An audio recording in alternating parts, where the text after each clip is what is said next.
Welcome to another special guest episode. Today's guest is one of the best shooters you will find in all of the country. After averaging 23 points per game last year as a junior, he has followed that up by currently averaging just under 35 points per game as a senior. He is committed to play college ball at Southern Illinois at the Division I level and just recently scored his 2,000th high school point. Welcome to the show, Luke Walsh. How you doing, man? Good. How are you guys doing? Very good. Good, can't complain. So as you can see, people watching on YouTube, we got Coach Malik here. We got Jaden here with me as well. So we got several questions for Luke. Going to try to dive into his career so far, but also take a little bit of look forward to the future, and also some advice for younger hoopers out there that want to learn from the best. So starting off from the very beginning, I know your dad's the coach, obviously, over there at Vianney, but tell us about your upbringing and when basketball became a main focus in your life. Honestly, basketball was always a part of our family and who I was, but I didn't really start taking it serious till COVID hit. And a lot of people they use COVID as an excuse for not doing something. A lot of people put things off, and during COVID, I get done with school in an hour. So my dad was always like, "You're not just gonna sit in the basement and play on your phone and stuff." He was like, "We're gonna go outside for 30 minutes and shoot." And that's kind of where it started. I think it was the first 2 weeks into COVID, we started shooting every single day. And from there, I haven't missed a day ever since COVID started. So I've shot every single day, whether that's Christmas, Thanksgiving, AAU tournaments. So that's really how it started. I'm grateful for it now. A lot of people, COVID, they talk down on it, but it really helped me. I'm fortunate that it happened. Along with that, we had a snow day today, and you still find yourself in the gym, it sounds like. Is that right? Yeah, we were able to sneak up to Vianney. Okay, right on. Would you guys walk up there? No. So I got another question, just kind of piggybacking off that, and you talked about your dad. He played. Can you talk about what keys and tactics you used from him, and kind of what worked for him and what didn't work for him, and how you want to change that and just be a little bit better than how he was when he played? Yeah, for sure. So my dad played at Fontbonne, a Division III school here. He enjoyed it. He also played football in high school. He was a solid football player, at least he claims. But he was kind of a point guard. He wasn't necessarily a scorer. He was a pass-first guy, which every team needs, but he wasn't a great shooter. And when I was growing up, that's just something that he wanted to install in me, because he thought that if you could shoot, you could play at any level, because every team needs someone that can shoot. So we use this. I use the shooting strap. It's by Jay Wolf, I believe.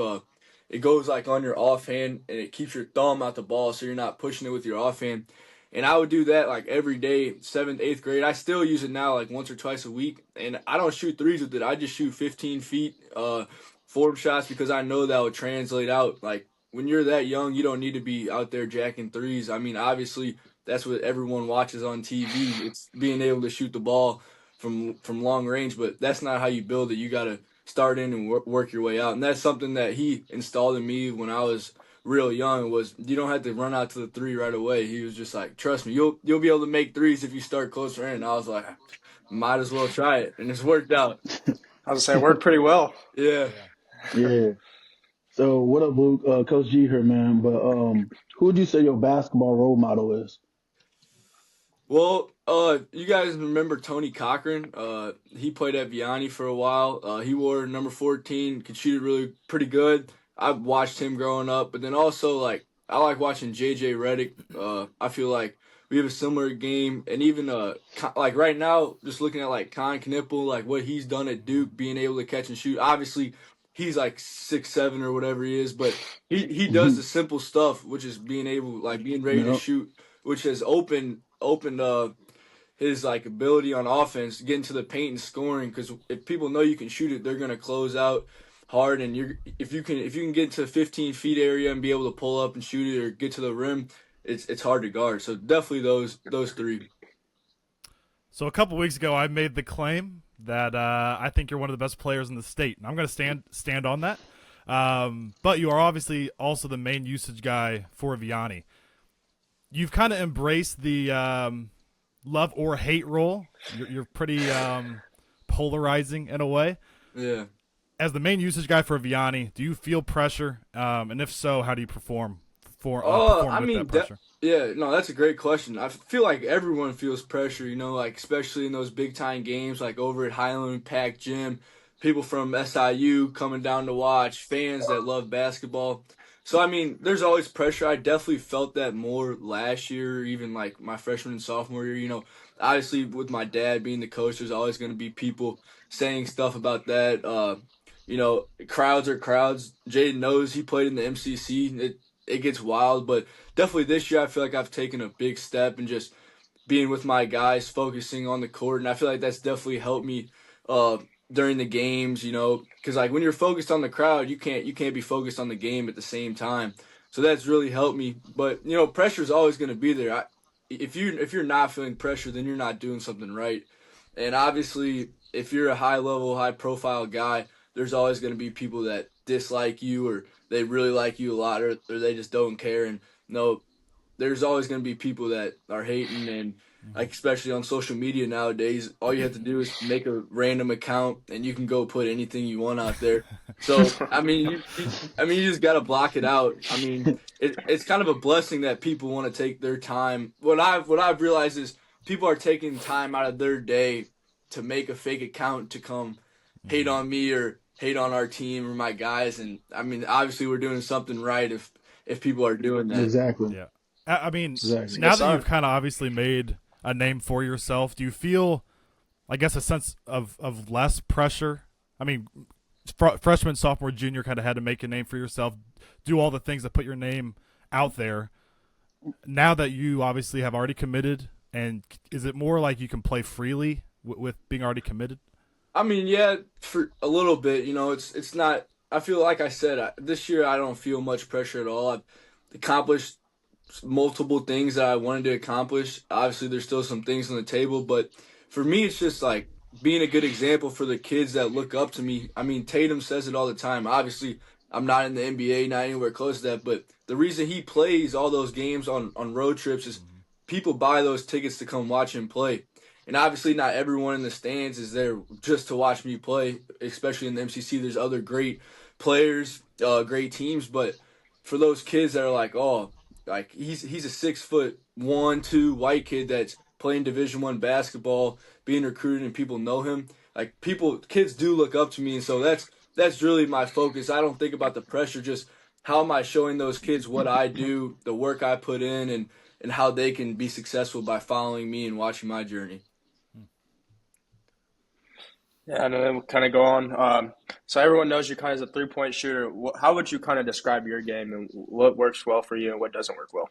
Yeah, well, I think my game has really expanded. Jaden could probably attest to this. My freshman year, I was just out there running around, real Jacking the ball up. yeah, scrawny, Yeah. 5'11", just maybe 5'10", just catch and shoot. And over the years, I've just been putting in a lot of work. I mean, people say that, but like you can be honest with yourself and tell people and not lie. Like if you put in the work, you'll see the results. And just being able to get to the rim and finish at the basket, being able to pull up. I think I'm like 66% from two, like around all the twos. In threes, I'm around 44. So it's like my freshman and sophomore year, I was probably like 30% near the basket, like 40% from three, and just seeing that improvement's really, really been fun because especially at the next level, you're going to need to score at all three levels. And then What? my bad, Malik. I just got one more No, thing no, to you ask him. said. So, like when teams that now they know you're a 3-point shooter, how would you say like the conditioning plays a big factor in like playing a 4-quarter game? Yeah, I've always been like not to sound cocky. I've always been just like able to go run. Like my mom and dad, they work out a lot. Like I've always just been like in pretty good shape. But especially this year, I knew a lot of people would come at me and try to face guard me. And like the CBC game, like they were trying to face guard me, but I kind of was just running around like Steph Curry, just hey screen, like stuff like that. So I mean, if you also got to know like when you need to sprint, like little things like that. Like you can't be going 100% the entire game and then expect yourself not to get tired. I mean, you just got to be smart about it. True. What drives you in playing the game of basketball? Well, I got a little brother that I wanted like I'm doing this for. He's I Hmm. hope he ends up better than me, but you never know. Just my family, they invest a lot in me, so I'm trying to repay it back. All the hotel rooms they've bought, the camps, the all that stuff, that really drives me. But uh, I mean, Vianney hasn't had anyone play overseas, or I think there might be one Division 1 player ever. Or it's something like that. It might not be any. So just like growing up around Vianney, not seeing like they've had good teams, but they haven't had the players that really want it. Like they want to get to the next level. So trying to be that Yeah. person to set the tone for who Vianney basketball is going to be is definitely what drives me. Kind of transitioning into the mental side of the game, along with more of the teamwork side of the game. You've played in big games, and I assume there's going to be even bigger games coming up this year for you. Hopefully, how do you prepare mentally for these games? I mean, you just gotta trust the work you put in. Honestly, like, uh, definitely my sophomore year, I struggled mentally because I felt like some games I'd play really, really well, and some games I'd just be terrible. And I think that's because I wasn't as focused or dialed in throughout the day. Whereas last year, I don't really remember having like a bad game, and this year it's been the same way. Obviously, there's been some games where I haven't scored it as much as I would wanted to, or play as well, but you're not like, oh, dang, like Luke had two or like Luke had four and was like 0 for 11 from the field, which like happened my freshman and sophomore year. So I think it's just a maturity thing, like knowing the work you put in and trusting that. Like for me, I want to shoot 80, 85% every single morning, but that it's not going to be like that. Like for example, before the Highland shootout when I was working out in the morning. I shot terrible and I was like super down. But when I got to walk through, I was like, you just gotta flush it. You put in the work, like it's gonna be different. And so when I got to the game, I trusted myself. I even missed a lot in warm ups. And then I finished the game I finished the game 7 for 10 from three. So like it's not just about that one day. It's about the continuous work that you put in is what really helps me. Yeah, and then I'm not gonna stay on the mental side a little bit. I'm gonna kind of look at past years, and then so you guys got a lot of good role players this year. Brock Long, Chase Duke, Mamadou, Ben Carson, JD, all those guys. You guys go pretty deep. So how can you compare those to like last year? You guys lost Simon. Can you kind of talk about that and the addition of adding new players to your team? Yeah, I think the thing about the difference between last year and this year is like we all get along very well. Like there's rarely ever like BS, and so it's been really fun. I feel like some of the younger guys are starting to get there. Uh, I think Brock and Chase are really elite. I think they're going to be really good, especially towards the end of the year. And a lot of people like they're like, oh, why haven't they been producing as much? This that. Like you got to think they were on our team last year, but they were in Yeah, we'll play. specific roles. They were 4 to 6 minutes a game. So they're still adjusting. Like we play, like you said, we play in big time environments. Like this, it's not like I don't want to rip on any school, but it's not like a public school Lindbergh versus Melville game and there's 200 people there. Like these games are sold out. Like people are there to watch. Those MCC Friday night games are a Yeah. little different. Yeah. So I Yeah, mean, they be and lit. JD, They definitely be lit. yeah, JD, he's been one of my best friends ever since like kindergarten. We played baseball, basketball growing up. So I mean, they're getting there. They're definitely going to be a big part of how far we can make our run. And then obviously Ben, he's been shooting it really really well. I They shoot think better than he's you. I think he's a high level guy. They just gotta trust themselves. They put in the work. Every single one of them. They're shooting almost every day. So as long as they continue to trust themselves, I think we're really going to be able to up our game. But no, it's been really fun. Yeah, I've To covered Brock continue with Long. the I've covered Brock a couple times in our episodes, and I think he's Yeah. more than capable of being a Division 1 player. Yeah, no, I think More than he's I oh, think he capable. he's hard. I think He he's a hard. top five sophomore in the state Oh, for sure. Yeah, he just gets some confidence. You guys can make a little run there for at the Yeah. sure. end of the year. To continue with the team aspect, what do you think is the key to being a good teammate? So I feel like that's a great question because I feel like in the past I haven't always been been that, like from a honest standpoint. Like worrying about how many do I have, how many, worried about points and stuff. Where this year, like I'm scoring, but I'm trying to win. Like if you come and watch, it's not like I'm like, oh dang, like he shot 4 bad shots in a row. Like I think I might be leading the team in assists or second, and so like the guys know that I'm gonna get mine because they know that I'm gonna have to score, but they know I'm gonna kick it if two guys come and help over. So just trusting them and building their confidence is really what's gonna help us make a run. Mm-hmm. So you saying like back then you wouldn't have made those like type of decisions Yeah, like back when you was like a sophomore or a freshman and yeah, or like so forth, missing an easy shot that I know I should make. Maybe last year, the year for sure. before, I would have jogged back. This year, sprinting Hmm. back, picking up the best player, guarding the best player. No matter if I'm making or missing shots, just little stuff like that. Hmm. So you had arguably one of the best games in the state of Missouri earlier this year versus CBC, a 50-piece put on them.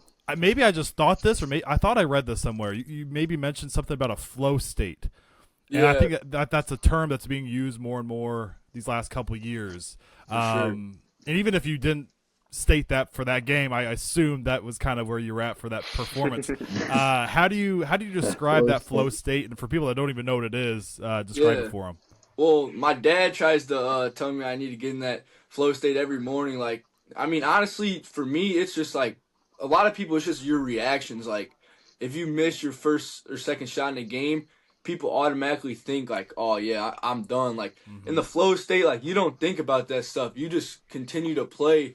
You're not thinking if you missed it short, long, left, or right. Like, you're just continuously playing and not thinking about, you're really not thinking about anything except how you're helping the team win and making the right play, and then eventually you'll realize, oh, like damn, I got 31 right now, and and then that's it. Like you're not thinking, you're not reacting, you're just out there hooping, and it's hard. Like it really is hard because your brain is so powerful that like if you miss a couple shots, you might think it's the end of the world. Where when you're in the flow state and you're playing good, you're not thinking about anything. Mm-hmm. I don't mean to cut you off, but didn't you the first couple shots of the game? I think you missed a layup and missed a three. Yeah, I missed a layup. Yeah, I missed a layup, and then I airballed a step back three in the corner, and I was just like, I didn't care. I was just going back to defense, and then next thing you know, my JD came up to me. He was like, "Bro, you're 1 point." He was like, "You're 2 points away from 50." I was like, "Oh, somebody fouled me. yeah." That's what I was trying to do. I was like, "Give me that." Give me it. But no, yeah. So I mean, that's really the flow state. Like, there's nothing to. Obviously, you can go really deep into like the brain and stuff, but that's just how I think about it. So you just hit 2,000 points, as AJ kind of discussed earlier. Was that like a goal, or does that kind of just happen? I mean, honestly, like 1,000 was like honestly my goal. Like coming into high school, like that's When did you all. hit 1,000? First game junior year. First game. Oh, dang. Yeah. So, That's uh, big time. yeah. So I was kind of just like I never really thought of 2,000. Like it was always 1,000. And then obviously when I got closer, like when I knew I was like 10 away when my dad told me or whatever, obviously I was thinking about it, but it wasn't something where I was like, oh, like when I was a freshman, oh, I need to get 2,000. I need to get 2,000. It just kind of happened naturally. What's another goal What's another goal you kind of got planned up? I know you got Gatorade Player of the Year, Yeah, obviously. obviously Gatorade Player of the Year is like my main goal, but I feel like that could go either way right now between me and Zaire. And if Zaire got it, I'd be more than happy for him because that's like my guy. Like we're super close, so You guys either play way, together, right? yeah, You guys play, yeah. we played together since like 8th grade, and he's a great guy. Like I have the most respect for him out of any hooper. So if he wins it, I'd be more than happy to see him have that. For sure. Bro, can y'all see me? Can y'all see me? Yeah. Like, am I tripping right now? No, we got you. Did y'all not hear me? No, we can't No. see you. We can All hear you. right, all right. You got the next one, Malik? No, you got it. I'm trying to. Okay, I got it. I mentioned in the intro that you've recently, I guess in the last 5 or 6 months, committed to the Division I school, Southern Illinois Carbondale. As three guys that did not experience the Division I commitment in schools like that. No shade to you boys. I'm right there with you. You guys are both better than me, but Was this a difficult decision for you, and what made you choose SIU over other schools? I mean, obviously it's a difficult decision, like especially with recruiting today, money, who's on the team, who's not, all the nonsense. I mean, obviously, I'm super happy that I chose to go there. I think the Valley is a great conference. I think any team can win it, no matter what. Like you saw Hmm. Drake, they beat Kansas State. They Yeah. were 12-0. They're 1-2 in the Valley right now. Like Yep. that tells you how deep the Valley is. And I feel like the hardest part about committing was letting all the other coaches know where you were going, because like Hmm. some of them, like, you're really cool with, like, you've gotten to know them really well. They talk to you 3-4 times a week, but I mean, it just came down. I thought it was a great culture for me, the way they play. They're always the first one on the floor. They get great crowds at their game. Coach Nagy, he really likes guards that can shoot it, play really fast. And then Coach Mammon, he's been recruiting me like ever since my sophomore year. And then when the staff got let go, he came back to Carbondale. So I've known him for a while, and it just felt like home. Hmm. You'll get to team up with some St. Louisans as well. A little rival of Chaminade, Mayo, and then Mumu. So can you kind of talk about like how that would be? Like, you guys are like you guys would be the best players in the city, and now like you guys get to team up and play together. Yeah, well, you never know with the portal, so Be hopefully, true. Yeah, hopefully, hopefully. hopefully I get to Yeah. Fingers play them. crossed. Moo's having a great year so far. It's really cool to see him hoop, especially like I kind of looked up to him like when I was like a freshman and stuff. And now thinking about playing with him's even cooler. And it's same with Mayo. Watching him at Chaminade, I'd be on the bench, like watching with my dad's teams. And then he goes to Link, and what he brings is he's a leader. Like he's a dog. Like he's the He's a first one. Yeah. dog. He's the first one talking. He sits on defense. So, definitely watching him bringing that energy into next year, because I feel like I can do the same thing, bringing positive energy every day, just like he does. And if one person does it, another person does it, and then the whole team's doing it. So it's really cool. And yeah, it'd be sick to team up with those It will guys. be. Yeah, Yeah, you're that'd be pretty dope active for on sure. Instagram, like following the team and stuff. I've seen you at a few Yeah, games, so that's a good sign. I really like to yeah, see they're that. they're You don't good see that a lot people. of kids. Yeah, they're Yeah. good people. So you got any dreams of playing basketball after college or like coaching after college? Uh, I mean, definitely want to try to play after college. Experience it, maybe Hmm. overseas somewhere. Hmm. Obviously, I'm never gonna like put past like the league and stuff. Obviously, that's crazy. Like people might think I'm crazy for saying that, but do you guys know Blake Ahern? Uh, I'm pretty close to him. He played in the G League for a little bit, got into some NBA games, and I've Hmm. worked out with him a couple of times, and he's just telling me positive reinforcement that we need to hear, and he believes in me, and if he can do it, I believe that I can do it too. So I mean, obviously, definitely want to try to see my options after college, but you never know how long a college career will be nowadays with all these rules and stuff. I could be there Yeah. until 27, 28. Yeah. I got Old as hell. I got two questions back to back here. One real quick. You said you've shot every day since COVID. Is there ever a point where you've gotten burnt out of basketball in general? Not really, Mm. because like my dad does a great job. Like honestly, like keeping it fun, new drills and stuff. But like after Highland, which that was on Saturday, I Yep. think. Yeah, Saturday.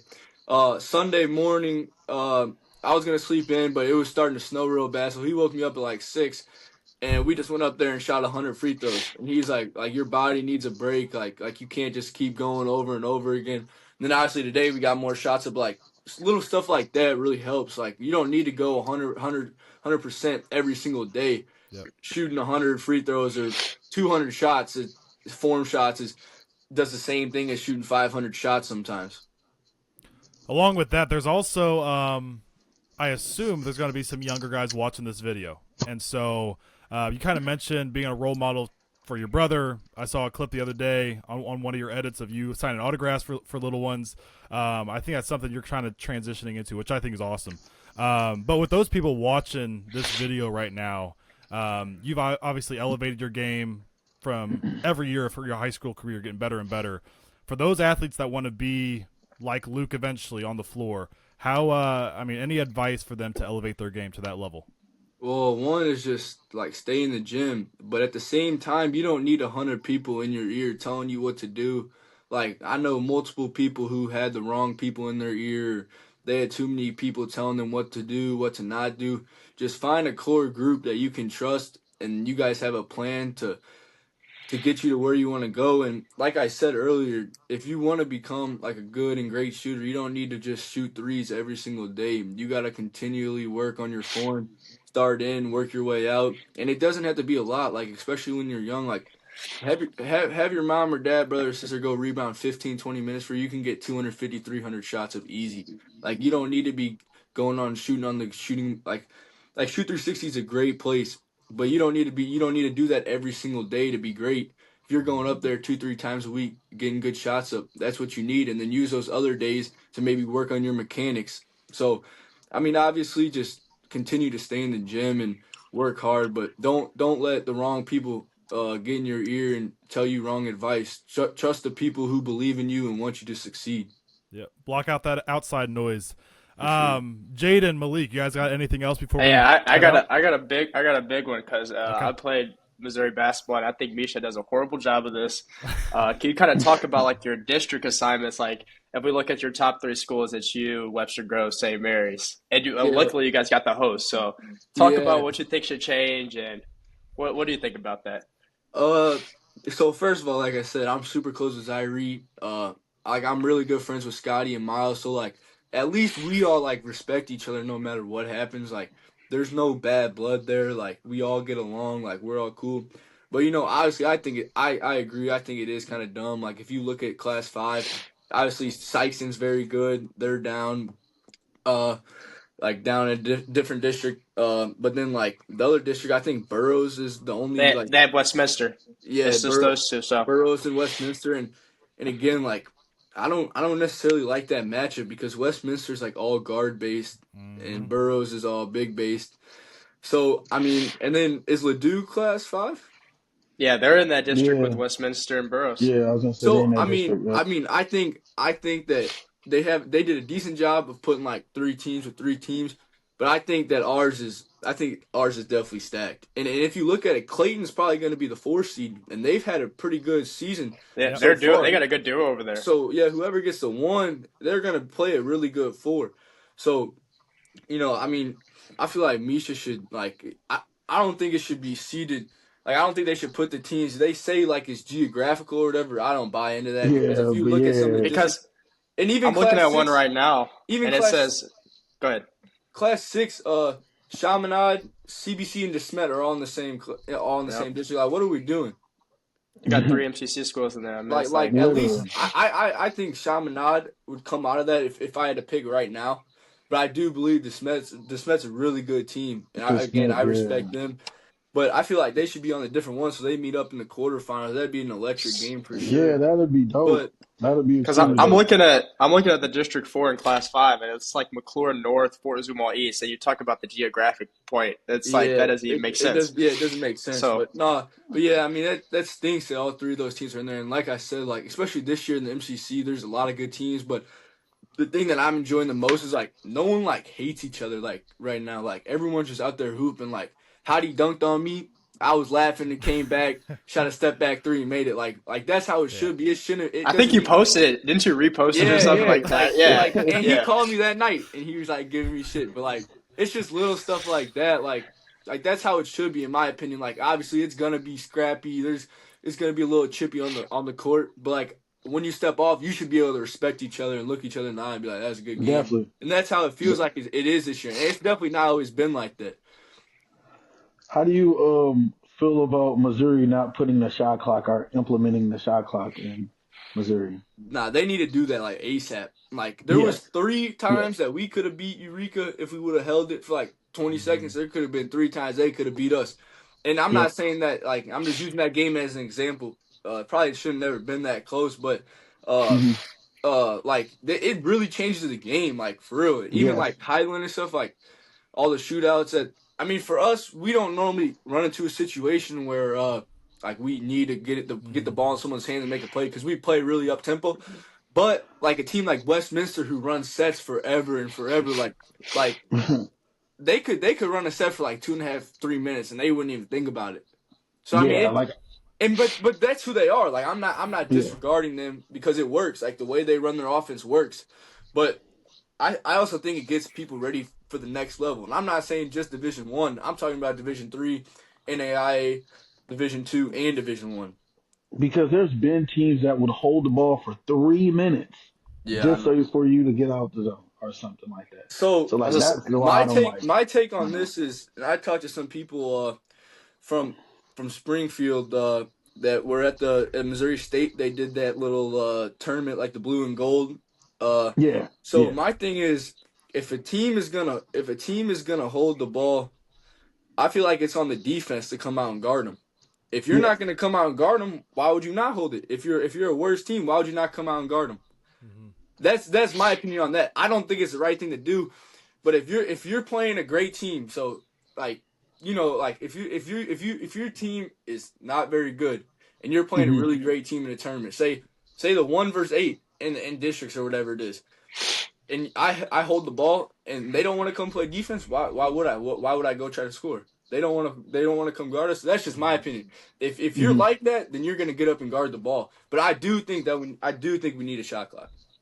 I agree. As long as that shot clock is not implemented, if you're an eight seed and you're playing a 1 seed and you're trying to slow down the pace the entire time and just Yeah. limit possessions, why not do it? Like that's Yeah, think no, that's I what agree. you're saying. I agree. But obviously, most of the time doesn't work out because then they get up and then No, you yeah. get all flustered and then you throw it away. Yeah. But I mean, I don't see why you wouldn't do it either.